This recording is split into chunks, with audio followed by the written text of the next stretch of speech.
Donc, le CIRS-DIG, c'est un système d'information référence spatiale et c'est un outil métier développé par et pour les gestionnaires de digues pour la gestion de leurs ouvrages. Il permet de collecter, d'archiver et de restituer les données.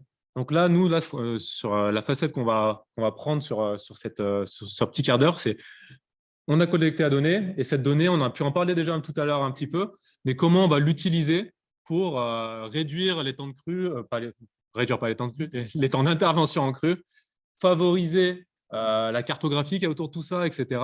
Donc, c'est un complément avec tout ce que vous allez pouvoir sortir en carto par rapport à toutes vos données hydrauliques. Donc, c'est vraiment des outils qui vont être complémentaires. Donc, c'est un outil open source, donc c'est-à-dire disponible pour tous en libre téléchargement sur son site. Il est multi-site, multi-utilisateur. On peut l'utiliser à travers la France sur une même base de données. Et normalement, c'est une réponse à quasiment l'ensemble des missions du quotidien du gestionnaire, surveillance, programmation, travaux, etc. Donc, en résumé, on a un linéaire sur lequel on vient stocker des informations. Ce linéaire, on vient donc mettre un événement, un objet, un terrier de blaireau, un événement hydraulique, etc., qu'on va localiser précisément et qu'on va identifier spécifiquement sur les fiches qui lui sont associées. Donc là, je vais très vite, parce qu'on l'a déjà présenté tout à l'heure. Donc, si besoin, et si on a un peu de temps, je le expliquerai comme il faut pour ceux qui ont besoin. Et dans ce CIRS, du coup, on trouvera, dans le CIRS, pardon, mais je dis ce CIRS parce que le CIRS, en fait, c'est un acronyme qui est utilisé pour d'autres logiciels. Donc, c'est pour ça, là, c'est le CIRS-DIG. Et du coup, ce CIRS-DIG, il nous permet de localiser les objets sur l'ouvrage et de l'ensemble des objets qu'on va avoir besoin de suivre dans le temps sur l'ouvrage. Donc, réseau, voirie, végétation, hydraulique, etc., etc. Voilà, donc très rapidement, c'était le contour de toutes les données que vous avez sur vos ouvrages DIG. Vous les stockez dans le CIRS et maintenant, qu'est-ce qu'on en fait? Donc, qu'est-ce qu'on en fait déjà? La collecte. La collecte, on va sur le terrain avec la version mobile du logiciel ou avec une version papier et on vient relever tout ce qu'on voit sur le terrain. Donc, réseau, ça peut être les désordres, ça peut être les événements hydrauliques, les laisses de crue, etc. Donc là, vraiment, on est sur la collecte. Donc, la collecte en crue peut être réalisée. Je l'expliquais tout à l'heure et ce matin, il y a une présentation de Scout qui est peut-être plus adaptée pour la crue parce que c'est quelque chose de très efficace. Scout, le CIRS, on est sur quelque chose de plus complet, donc il prendra un peu plus de temps sur le terrain. Donc, en crue, ce n'est peut-être pas l'idéal, mais ça peut marcher. Voilà. Donc, ça, c'est après, les gestionnaires se l'approprient et voient si ça répond à leurs besoins. Sur le repérage in situ, on a la possibilité, je vais y arriver, je vais faire ça vite, mais du coup, je perds du temps. Du coup, la possibilité d'utiliser tout ce qui est localisation GNSS, donc c'est GPS, etc., ou du bornage. Donc là, je vous ai mis quelques exemples de bornes qui se font à travers la France. La borne, c'est intéressant, surtout en cas de crue, c'est que sur le terrain, vous allez vite voir que, je pense que vous l'avez peut-être déjà vécu, mais avoir une donnée GPS viable avec la 4G qui va tourner à l'envers parce qu'il y a tout le monde qui est en train de saturer le réseau, c'est compliqué. Donc, avoir des bornes sur le terrain, déjà, c'est quelque chose qui fait gagner du temps sur je suis à la borne 250, tu peux me dire qu'est-ce qui se passe sur mon ouvrage à cet endroit-là. Voilà. Donc, ça, c'est des exemples de bornes. Donc, la première, c'est celle du CIMADREM. Je crois que même ils l'ont mis sur l'Isère aussi. C'est les plus viables, on va dire, quand c'est possible de les mettre. Ouais, pas du tout. Là, ils ont travaillé en interne avec des entreprises qui travaillent sur du bornage pour du routier ou des choses comme ça. Et ils ont essayé de développer des bornes qui résistent au passage d'engin, qui résistent à la crue, qui résistent à tout ça. Donc là, celle de gauche, elle est ancrée sur 20 cm, je crois, si je ne dis pas de bêtises, ou peut-être un peu moins. Et ils avaient réfléchi aussi à mettre un petit QR code dans la zone bleue pour après les gens qui passent sur le territoire, etc., pour renvoyer vers leur site. Ce n'est pas fait encore, mais c'est des réflexions. La borne à côté, c'est quelque chose qui est implanté directement dans le talus de digue. Celle-là, le problème, c'est les épareuses qui les coupent une fois sur deux. Voilà, donc c'est des soucis purement pragmatiques. Et la dernière, c'est j'ai de l'enrobé, je viens faire mon marquage. Par contre, le marquage, au bout de 2-3 ans, et il suffit qu'il y ait une crue, le marquage, il faut y repasser. Et si on a une laisse de crue dessus, on ne le voit plus. Voilà, c'est un peu les limites de toutes ces bornes. La borne en talus, l'intérêt, c'est qu'elle est au-dessus des laisses de crue, donc on les voit bien, mais elles se font couper. Bon, il n'y a pas de méthode parfaite. Mais du coup, elles servent dans le CIRS à optimiser cette saisie sur le terrain et au quotidien, après, à l'utilisation et la gestion des données et en gestion de crue. Du coup, c'est assez important. Assez important. C'est un plus. Si on ne les a pas, on peut s'en sortir. Donc, l'exploitation des ouvrages, l'exploitation via le CIRS de toutes ces données. Donc, on va avoir une gestion et une suivi des ouvrages DIG, mais aussi des ouvrages liés au cours d'eau. Donc, on en a parlé tout à l'heure lors du petit point corner qu'on a pu faire avec certains. On peut suivre les seuils, on peut suivre les plages de dépôt, etc., qui vont nous permettre, là, vraiment, d'avoir un état des lieux. Et cet état des lieux, il va nous permettre, le moment venu ou en cas de crue, de savoir quoi faire ou de savoir déjà dans quel état est mon ouvrage. Voilà. On peut anticiper tout ce qui est chantier. Donc là, on est plutôt sur de l'anticipation, sur de la précaution. On va avoir la possibilité de renseigner tous nos marchés d'urgence dans le logiciel. Et en quelques clics, on va retrouver les entreprises qui sont liées à ces marchés d'urgence et savoir que l'entreprise Dupont ou l'entreprise je ne sais quoi, c'est elle qui a le lot sur ce secteur. Je sais qui appeler parce que dans le CIRS, on a renseigné l'ensemble des contacts. Et du coup, en quelques clics, je sais où je me trouve, je sais qui est la personne que je dois contacter. Et du coup, j'ai les numéros associés, ça fait gagner du temps. Voilà. Le but, c'est qu'en gestion de crue, on ait toutes les données qui soient bien propres, bien planifiées et utiles et efficaces, etc. Et tout ça, on pourra l'extraire, bien sûr, du logiciel. Donc, un petit zoom supplémentaire sur l'extraction, du coup. Donc là, on est vraiment sur une valorisation de la donnée qu'on aura stockée dans le logiciel. Cette extraction, elle peut être complexe avec du requêtage SQL. Donc là, voilà, c'est vraiment des termes informatiques où on va bidouiller l'information, la récupérer et chercher celle qui nous intéresse. Donc, je veux spécifiquement un événement de crue modélisé que je vais rentrer dans le logiciel. Je sais que ça impacte tous mes ouvrages et j'ai lié cet événement de crue à des prestations associées, etc. Je peux, grâce à la requête, mettre toutes ces données en lien et les récupérer. Donc là, on est sur de l'informatique un peu plus développée. Et à l'inverse, on a beaucoup de choses qui sont automatisées, avec des gestions automatiques de fiches, etc., qui nous permettent d'avoir un bilan à un moment T de ce qui se passe sur notre ouvrage. Et après, il y a tout ce qui est diagnostic DD, mais là, ce n'est pas le thème de la présentation. Donc, on a un suivi après des désordres. Donc là, le désordre, c'est vraiment ce qui va nous impacter aussi lors de la gestion de crue, c'est qu'on va avoir des secteurs qui vont être plus ou moins à suivre. Ces secteurs plus ou moins à suivre, on va le savoir grâce à nos relevés précédents, grâce à nos visites, à nos VTA. On sait qu'on a sur notre secteur une érosion qui est un peu dangereuse, on sait qu'on la suit depuis 2-3 ans et elle évolue rapidement. Et ben, je sais que c'est un point noir qui va être classé en urgence. On a des niveaux d'urgence sur ces désordres dans le logiciel et il va être en urgence 3. Donc, cette urgence 3, je sais tout de suite que ça va être un élément que je vais devoir faire attention lors de ma crue. Et avec le CIRS, on peut l'extraire en quelques secondes. Voilà, c'est vraiment ça l'intérêt, c'est qu'on a toutes les données qui peuvent être extraites après les avoir localisées, après les avoir renseignées.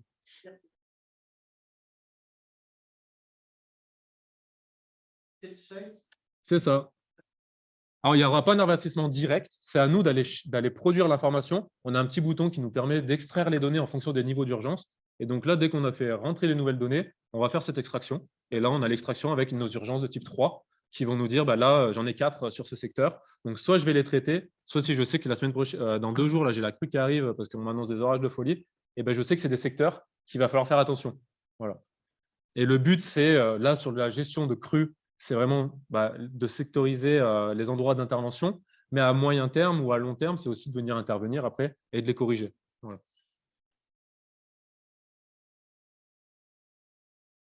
Tout à fait. Pendant crue, c'est ce que j'ai peut-être pas dit assez fort au début, c'est que pendant crue, on va avoir un bout de papier, on va noter tout ce qui se passe et on viendra saisir dans le logiciel après. Et on va voir que pour l'avant-crue, pour préparer au mieux la crue, le logiciel, grâce à toutes les données qu'on aura rentrées, on va pouvoir sortir de la carto, on va pouvoir sortir des lieux les lieux prioritaires de surveillance, etc. C'est ce que fait certains syndicats qui utilisent le logiciel et c'est comme ça qu'on va gagner du temps lors de la gestion de crue. Ouais, c'est ça, voilà. Après, on peut même faire des relevés par drone, les indiquer dans le logiciel. Il peut y avoir plein de choses. Bon, après, les drones en plein orage, c'est compliqué. Voilà. Il y a plein de choses. Oui, voilà. Non, mais le but, c'est que vraiment, on ait ces documents. Voilà, cette base de données, on l'alimente pour créer de la documentation qui nous permet, en gestion de crue, d'être efficace. Voilà. Et après, en gestion de crue, on peut partir avec le téléphone, avoir la base de données CIRS sur le téléphone et venir faire nos levées de laisse de crue. Mais bon, suivant la circonstance, les laisses de crue, on les verra plus tard, quoi. Donc voilà, c'est pour ça que ça, en mesure du besoin, la base de données, la gestion de données lors de l'événement, ce n'est pas la priorité. Par contre, elle va nous faire gagner beaucoup de temps sur l'anticipation de tout ce qu'on va devoir faire lors de l'événement T. Et donc, c'est ce qu'on va voir. Jusqu'à quel moment il peut être sur le terrain C'est ça. Il y a un moment, il n'y est plus. Et, ouais. Les consignes, ça peut être indiqué à quel niveau. Bon, on va en parler d'ailleurs. Bah, je vais passer tout de suite voilà, à la diapo. Donc, le logiciel, à quoi il nous sert? Il nous sert à répondre aux obligations réglementaires. Sur les systèmes d'endiguement, ça commence à être assez carré et on a tout ce qui est les documents d'organisation, donc les consignes.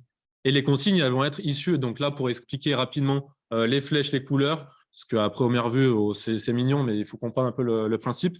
C'est que le côté vert, c'est les données qu'on va avoir. Donc, c'est peut-être pas très visible, mais autour de études divers et travaux, c'est vert. Tout ce qui est vert, c'est ce qu'on va retrouver dans le logiciel. Vraiment, c'est des données qu'on va rentrer et qui vont être le cœur des données logicielles CIRS. Et derrière, elles vont nous servir à faire le dossier technique, à faire les études de danger. Et on voit qu'il y a des flèches qui vont dans les deux sens. C'est-à-dire que l'étude de danger, elle va être alimentée, mais elle va alimenter le dossier technique et ainsi de suite. Et ça va alimenter aussi la base de données CIRS. Donc, on a beaucoup d'allers-retours comme ça avec toutes les données. Et nous, celle qui nous intéresse, c'est celle d'en haut à droite. C'est le document d'organisation qui va nous permettre, par le biais des consignes, de faciliter, de prévoir au moins ce qu'on doit faire en cas de crue. Et donc, toutes les données qu'on aura collectées, elles nous servent, in fine, à avoir ce document le plus précis possible d'organisation. Ouais, c'est à peu près ça. Sur le papier, on aura tout ça un jour, ouais, mais pour le moment, ce n'est pas du tout le cas. Non, ouais. Non, non. Non, les gestionnaires d'ouvrages aujourd'hui sont en train de réaliser tout ça pour la plupart.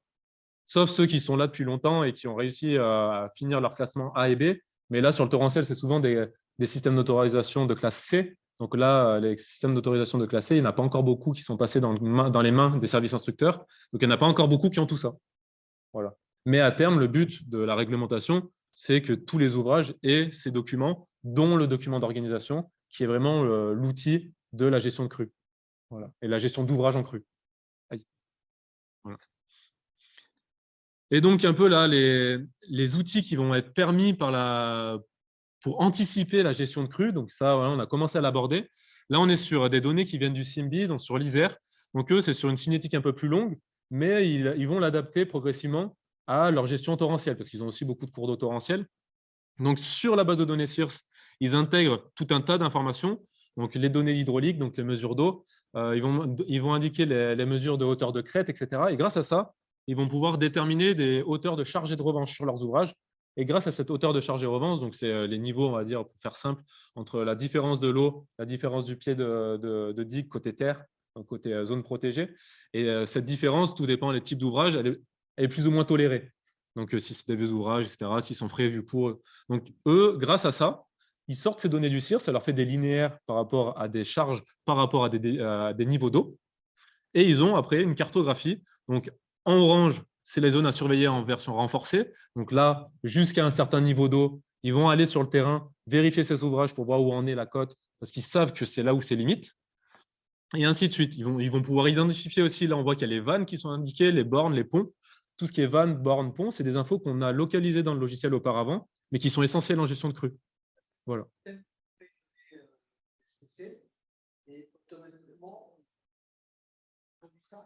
Alors, automatiquement, non, sauf si on le paramètre.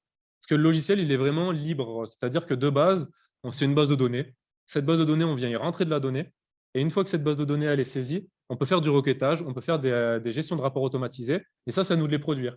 Et là, leur carto, ils ont créé une requête, donc une requête SQL, ça s'appelle, qui vient chercher toutes ces données et les compiler. Et cette requête, ils peuvent la réappliquer dès qu'il y a des nouvelles données qui arrivent. Voilà. Après, tout dépend le nombre de données, et tout dépend de l'ordinateur. Ça peut prendre quelques minutes à tourner parce qu'il y a beaucoup de couplage de données. Mais ça leur permet, pour chaque profil, d'avoir des hauteurs précises et de sortir après des cartes d'intervention. Pas d'intervention, de surveillance plutôt.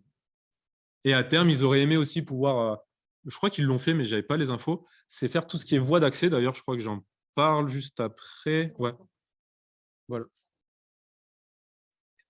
Alors ça, la carto, en fait, elle est faite avant. Et c'est une carte efficace. C'est une carte en dur qui est faite grâce aux données du logiciel qui prépare la crue. Ouais. Est-ce que derrière, on peut imaginer que les gens qui sont sur le terrain, c'est Covid par exemple, on appuie à la surveillance, reçoivent ça sur des tablettes Bah, le problème de la crue, c'est on a eu la discussion avec le CIMADREM qui a eu le cas il y a de ça, il n'y a pas si long, c'était quand? 2013, la dernière qu'ils ont eue, où en fait il y a eu saturation des réseaux. Donc envoyer ça sur les réseaux, c'est pas possible. Donc c'est pour ça qu'ils ont essayé. Là, c'est le CIMBI, mais le CIMADREM, ils ont fait sur le même principe, c'est d'anticiper toutes ces cartographies, de les produire grâce au logiciel, mais derrière, ils ont tout imprimé, tout fourni aux communes. Ils n'envoient pas ça le jour même, parce qu'ils ont une chance sur deux que ça n'arrive pas. Voilà. Bah, en tout cas, là, sur leur retour d'expérience qu'ils ont pu avoir dans le sud, où il y a eu un peu de surenvoi, de panique, comme ça se passe un peu de partout à chaque fois, je pense. Mais là, vu qu'il y avait 150 000 personnes, du coup, ça fait une grosse saturation. Donc là, le but, c'est vraiment, le logiciel, en temps réel, on peut l'utiliser pour faire de la relevée ou des relevés, pardon, ou d'avoir notre base de données et de jeter un œil. Bah, là, je me promène, tiens, il y avait un désordre là-dessous, je vais faire attention, etc. J'avais une info. Je cherche mes voies d'accès. Je les aurai directement sur mon téléphone avec toutes mes voies d'accès. Ouais. Alors là, le SIMBI, il faudrait leur demander. Il n'y en a pas dans la salle, là. Mais je ne sais pas. Non, ça, c'est des cartos qui sont pour le DD, l'étude de danger. Parce que pour les consignes, du coup, si on revient sur notre petit élément d'avant, ils ont dû fournir tout ça pour gérer leurs consignes. Et après, à terme, bien sûr, c'est de rendre tous ces documents disponibles, mais en les fluidifiant, les simplifiant. Là, il y a la présentation de Bertrand ce matin de la Durance qui expliquait bien ça sur l'hydraulique, sur ces atlas dynamiques, où ils essayent d'avoir des versions différentes en fonction des publics. Voilà. Avec plus ou moins d'infos. Les pompiers, ce qui les intéresse, c'est les voies d'accès, savoir où ils viennent, que la commune, c'est savoir combien il va y avoir de mètres d'eau à leur pied de maison, quoi. Voilà, donc c'est des infos différentes. Et là, eux, leur intérêt, c'est de savoir jusqu'à quand ils peuvent surveiller en tant que gestionnaire. Parce que là, on parle vraiment gestionnaire. Voilà. Et donc, les autres façons d'interpréter toutes ces données dans le logiciel, ça va être avec tout ce qui est gestion de marché, donc j'en ai déjà parlé, gestion de travaux, on va pouvoir mettre tous les numéros d'astreinte, et tout ce qui est accès. Donc, les accès, c'est essentiel. Est-ce que j'ai une petite carte avec les accès? Voilà, j'ai une petite carte avec les accès. On va identifier dans le logiciel tous les accès, qui soient sur la digue ou en dehors de la digue. Et je sais que là, je n'ai pas la carte, mais le SIMBI, par exemple, a fait des cartes spécifiques d'accès à leurs ouvrages pour eux, leurs agents en gestion de crue, pour savoir les zones qui vont être accessibles ou non. Et après ça, à terme, c'est aussi à disposition du grand public, non, mais des SDIS ou autres. C'est dans les objectifs. Pour le moment, je crois que ce n'est pas fait. Mais tout à fait. Et puis, concrètement, là, moi, je vous présente des données SIMBI parce que leurs données, on les utilise même en base de formation, etc. Ce n'est pas des données protégées, c'est des données partagées. Et il n'y a aucun souci sur ces données. On peut y avoir accès, mais donner accès au logiciel, ce n'est pas le but, c'est plutôt donner des données pré-traitées. Parce que le logiciel, il faut quand même savoir l'utiliser à minima. Sur le terrain, un technicien qui a l'habitude, il n'aura pas besoin de cette carte. Il va afficher ses voies d'accès, il saura où arriver. Voilà, et bien tout ça, c'est dans les fiches détails. On va rentrer en fait dans la fiche de détail de la voie d'accès. Et cette voie d'accès, on rentre dedans et on sait s'il y a un cadenas, on sait s'il y a un portail, on sait comment on y accède. C'est tout l'intérêt. Voilà, jusqu'au bout. Et l'intérêt, du coup, de gérer, de suivre ces ouvrages avant. Comme ça, on a toutes les infos le moment de la crue. Voilà. Et j'ai terminé.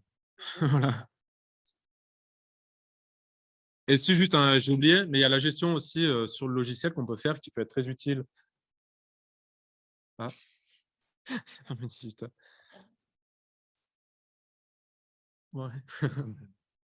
Et du coup, c'était pour finir, on a la possibilité, en dehors des marchés de travaux, de gérer des gestions de zones d'apport de matériaux, des aires de stockage qui nous permettent, en tant que gestionnaire, de stocker des matériaux pour intervenir en cas de crue. Donc là, on est vraiment sur du réactif et du réel. Donc, on va mettre les informations qu'on a sur ces aires de stockage, si j'ai du bois, si j'ai des pierres, si j'ai du gravier, si j'ai des choses pour intervenir, des bacs de sable, etc. J'indique tout ce que j'ai. Et le moment venu, en quelques clics, ou si j'ai déjà mon dossier à côté de près, je sais ce que j'ai dans toutes mes aires de stockage et je pourrais dire à mon entreprise du pont d'aller sur cette aire de stockage et de m'amener le matériau en conséquent pour gérer tout ça. Voilà. Et donc, tout ça, c'est prévu à l'amont, traité en amont pour faciliter la gestion de crue et quand on est dans l'urgence, avoir un poids en moins, quoi. Voilà. Donc, voilà. C'était pour terminer et c'est tout bon. On peut prendre encore 5 minutes s'il y a des questions supplémentaires par rapport à ce qui a été vu pendant la présentation.